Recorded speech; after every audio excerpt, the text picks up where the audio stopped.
tapi saya ingin melengkapi pertanyaan saya sama Ibu. Normalnya itu untuk buang air besar itu setiap hari atau memang 1 minggu 3 kali atau tergantung metabolisme tubuh kita atau bagaimana ya Bu?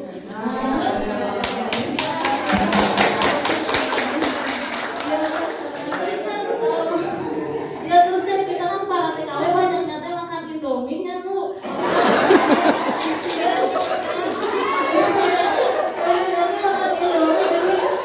Apa gitu solusinya bagi kita para ibu-ibu keluhannya di bagian perut supaya ya biar tambah sehat, tambah kita nanti pulang pun bukan hanya keuangan yang sehat tapi jasmani juga sehat gitu Bu. Ya itu sih dokter. Terima kasih Mbak. Saya untuk mau meluruskan. Sebenarnya KBRI sudah terutama Pak Alamsyah sudah menyiapkan menunya beda-beda setiap hari. Bukan Indomie aja kan Mbak? Jangan dong. Malu kami kalau dibilang makannya Indomie aja ya. Oke. Ada Pak Alamsyah di depan. Teman saya bukan di sini, tapi di Madinah dan dikasih makan Indomie.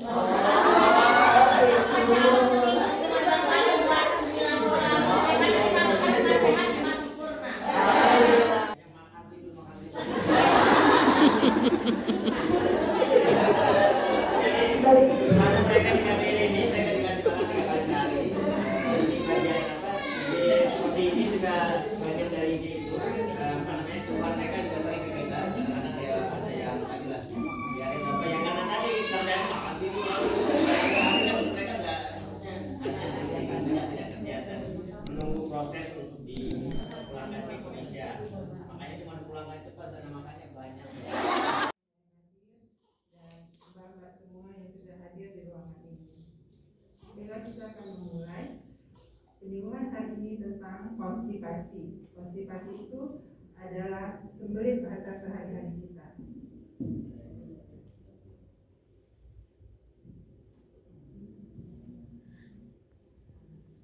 Konstipasi. Definisi dari konstipasi adalah kondisi sulit buang air besar, seperti tidak bisa buang air besar sama sekali atau tidak sampai tuntas.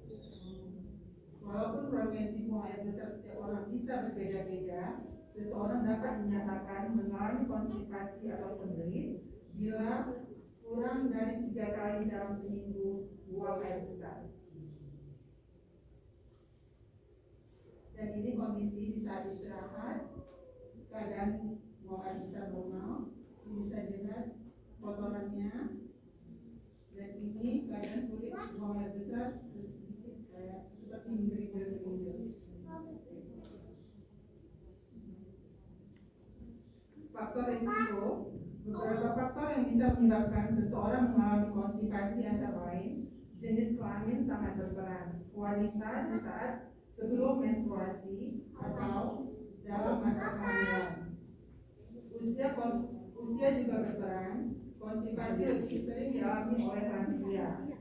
Dan makan makanan yang rendah serat, jarang atau tidak berolahraga sama sekali, dan stres. Gejala menegang atau mengejar, rasa tidak tuntas setelah buang air besar, tinja kering dan keras, ukuran tinja bisa sangat besar atau kecil, rasa mengganjal pada bagian pembuangan atau anus. Dan gejala yang lain, nyeri perut, mual, kembung, dan tidak nafsu makan. Penanganan, perubahan pola makan dan gaya hidup, seperti meningkatkan konsumsi air minum, dan makanan berserat, memperbaiki pola makan, dan memperbanyak aktivitas fisik. Jika konstipasi sangat mengganggu, dapat menjumpai dokter. Biasanya dokter akan memberikan obat pencahat seperti hidroklor. Dan pencegahan. Berikut cara yang bisa dilakukan untuk mencegah konstipasi. Membiasakan diri untuk bertoilet dalam waktu yang sama setiap hari. Dan jangan menahan keinginan untuk membuang air besar. Berbanyak makan makanan berserat tinggi, termasuk kacang-kacangan, sayuran, buah-buahan, dan sereal. sehat. Minum banyak air putih, coba untuk berolahraga secara teratur, dan coba atasi stres. Sebenarnya berolahraga bisa mengatasi semuanya, menghilangkan stres dan memperlancar pembuangan air besar. Terima kasih hari ini, semoga kita semua selalu sehat.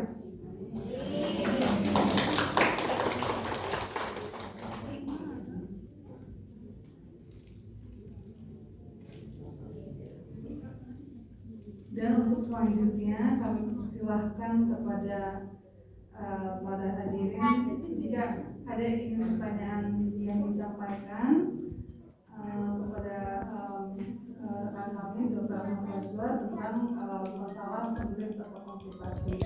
Pada bangga jika ada yang ingin ditanyakan kami persilahkan.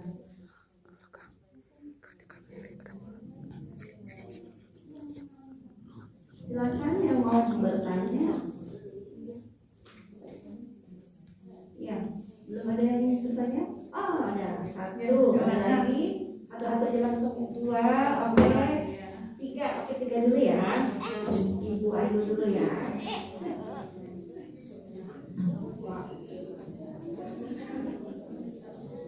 Assalamualaikum dokter. Tadi dengan penjelasan dokter dokter, tadi penjelasannya kan kalau kita itu normal tidak sembelih, itu kan kita melakukan BAB 3 kali dalam 1 minggu. Itu ya, kalau sembelih itu kita 3 kali 1 minggu, kurang dari 3 kali 1 minggu. Berarti kalau kita 3 kali 1 minggu atau mungkin lebih dari itu, misalnya setiap hari, itu berarti kita normal ya, betul? Sebenarnya dalam teori masih normal karena batasnya 3 kali dalam. Jadi kalau kurang dari itu dikatakan disembelih. Oke, terima kasih banyak dokter. Ya.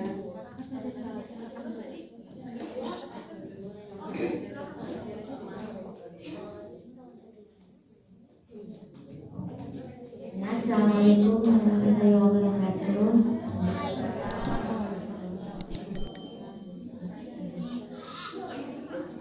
Selamat siang dokter.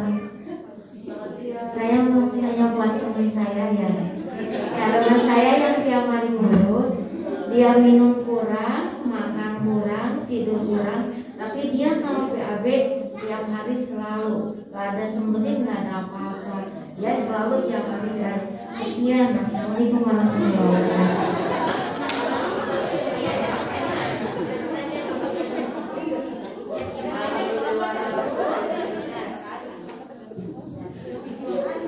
Lancar ya, Mbak ya.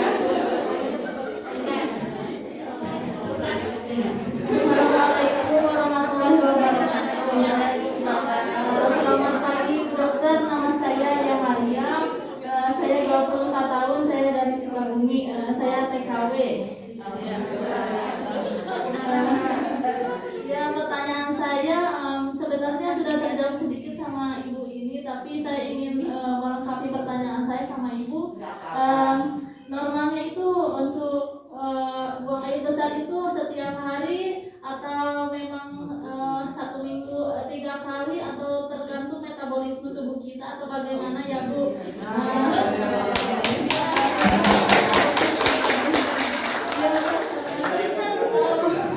Ya terus kan kita kan para TKW banyak nyata makan Indomie ya Bu.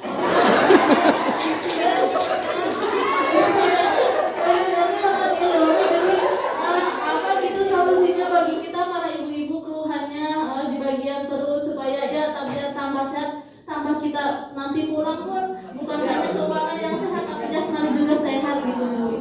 Ya itu sih pertanyaan saya. Terima kasih Bu. Assalamualaikum warahmatullahi wabarakatuh. Alhamdulillah berkumpul sini banyak sekali. Ini sebelumnya kami saudara dari kami tujuan 3 orang.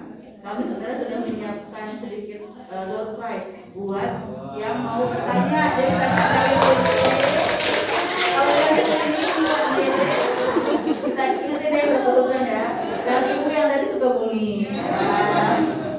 Terima kasih. Jadi Bu dokter, kalau pertanyaan titipan dapat door prize nggak?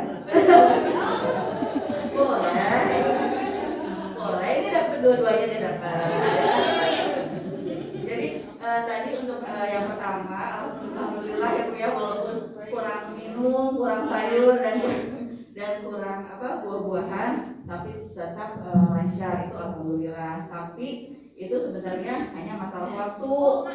Ya. Buah-buahan makan bagus, ada di sini disediain cuma kalau makan bagus di sini makan.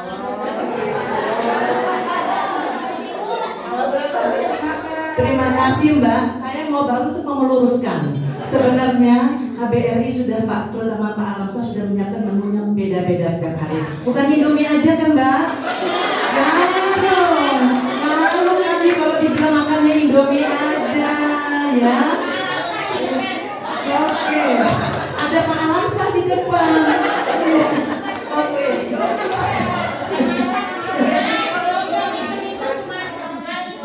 Iya, tapi maaf saya nyambung sedikit. Tadi ada pertanyaan kalau yang jarang buang air seminggu sekali atau seminggu dua kali. Tapi bagaimana dengan yang selesai makan ke belakang? Selesai makan ke belakang itu bisa sehari 4 kali 5 kali itu bagaimana Bu Dokter? Terima kasih. Terima kasih Bu Dokter. Jadi kalau yang setiap kali makan keluar sebenarnya kebalikannya ya. Kebalikannya jadi bisa kita sebut dengan diare ya. Betul, jadi kebalikan dari konstipasi. Kalau konstipasi itu susah buat keluar, kalau diare justru lebih sering keluarnya. Jadi itu bagi kebalikan. Nah, diare sendiri mungkin nanti kita bisa ada satu sesi lagi kalau di bulan-bulan yang akan datang. Jadi itu berkebalikan. Nah, penyebabnya apa? Macam-macam. Bisa dari makanan, itu pertama kali ya, faktor biologis makanannya. Kemudian juga bisa juga dari faktor stres. Nah, jadi kalau orang stres itu responsnya bisa dua, bisa jadi konstipasi kayak tadi slide Dr. Najwa yang bagus sekali. Kemudian bisa juga jadi diare. Nah, misalnya apa? Misalkan nih, ada Dr. Lubus yang baru selesai ujian, sudah lulus. Kalau lagi ujian kan itu suka malah jadi buang-buang air ya.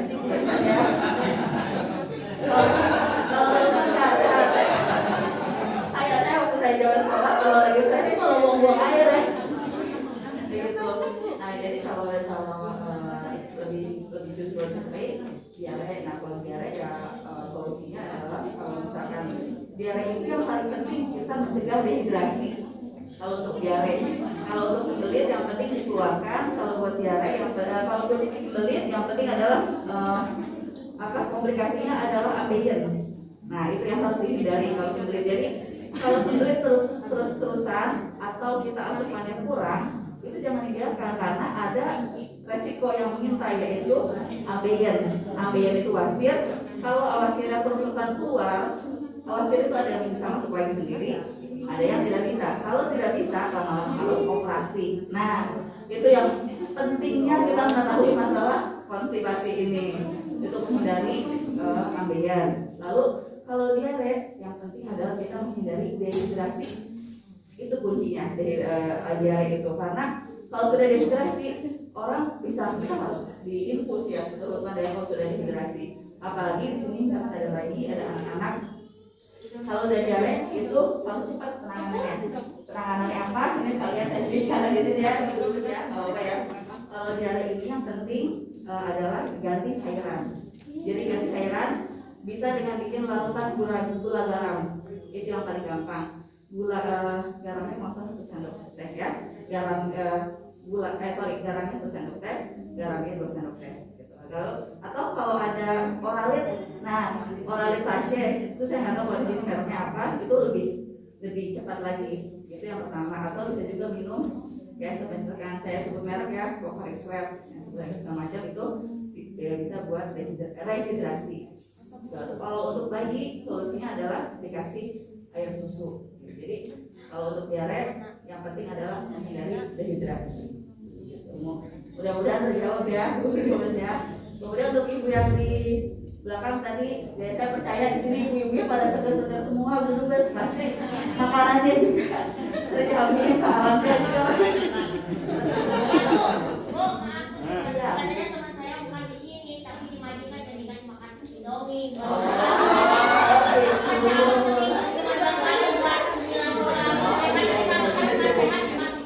Alhamdulillah.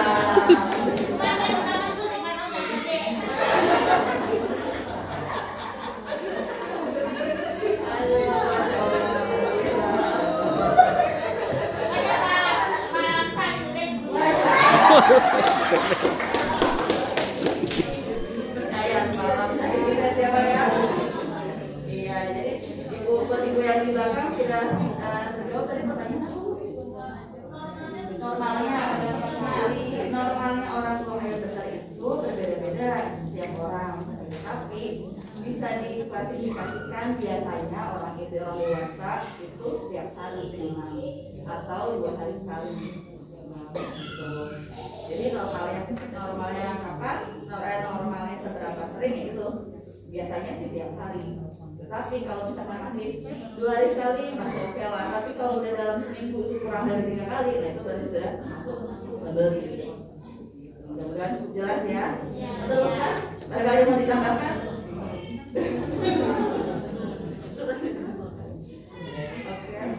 Jadi kalau memang pertanyaan masalah yang relevan itu bagian dari masalah yang sering dihadapi oleh Bapak ini. Karena Bapak ini kerjanya makan tidur. Jadi selama mereka di KBR ini mereka dikasih makan 3 kali sehari. Jadi bagian apa? Jadi seperti ini juga bagian dari itu keluar mereka juga sering ke kita. Kadang-kadang ya ada yang tadi lah biarin apa yang karena tadi kerjanya makan tidur. Mereka tidak kerja dan menunggu proses untuk dipulangkan ke Indonesia. Makanya cuma pulangkan cepat karena makannya banyak. Karena Bapak menghabisi buah Bapak.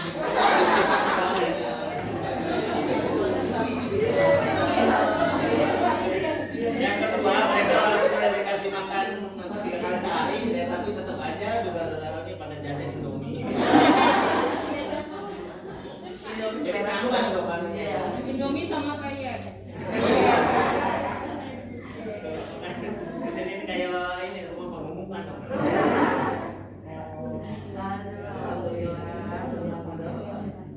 Silakan ada lagi yang mau bertanya? Silakan. Soal bayi, Ya. ini sering kembung, terus itu di pusatnya itu ada kayak benjolan. Oke, kalau begitu nanti kita bawa ke ruang pemeriksaan ya, Bu ya, karena harus dilihat, harus diperiksa. Kalau ada yang sekarang ada keluhan, silakan nanti kami menunggu di ruang pemeriksaan ya, Pak Alamsyah. Jadi mungkin untuk info dok, jadi hari ini ada di center itu ada 22 orang dok. Ini sebagian dari mereka ini masih ada 2-3 orang yang betul masih ada kuliah. Jadi dia akan ikut pemeriksaan juga. Dan yang kedua ada 2 anak balita dok. 1 umur 2 bulan ya, 1 bulan ya. 1 bulan setengah. Jadi gendong di belakang sama 1 anak kecil 3 tahun. Berapa? 3 tahun ya. Nanti ibunya yang mana ibunya? Ibunya masih tua. Ibunya lagi senang. Sementara ini kita kaget punya anak begitu. Oke, maka silakan kalau bisa dikembalikan ya. Terima kasih untuk Dr. Rizka, Dr. Wawa, Dr. Usman dari tim penyuluhan. Acara setelah ini adalah pemeriksaan kesehatan untuk mempersingkat waktu. Jadi saya persilahkan kepada para mbak yang ingin memeriksakan kesehatannya untuk memasuki ruangan di sebelah. Tapi karena tadi saya dapat dari Pak Alamsyah sudah ada kertas yang berisi tulisan keluhan-keluhan yang dialami, biar tidak terlalu penuh di dalam ruangan, mungkin akan kami panggil satu-satu. Jadi mbak-mbak yang lain bisa menunggu di sini. Seperti itu. Kalau begitu saya kembalikan. Terima kasih Dokter Ami dan Dokter Lama, Dokter Pusra, Dokter Yaya dan tim. Baik, sebagai penutup acara, kita akan tutup acara ini dengan pemeriksaan kesehatan. Bagaimana caranya nanti mungkin diatur ya, siapa di luar ya. Saya dengan demikian sudah selesai acara pada hari ini yang kemudian dilanjutkan dengan pemeriksaan. Terima kasih kepada Ibu Farida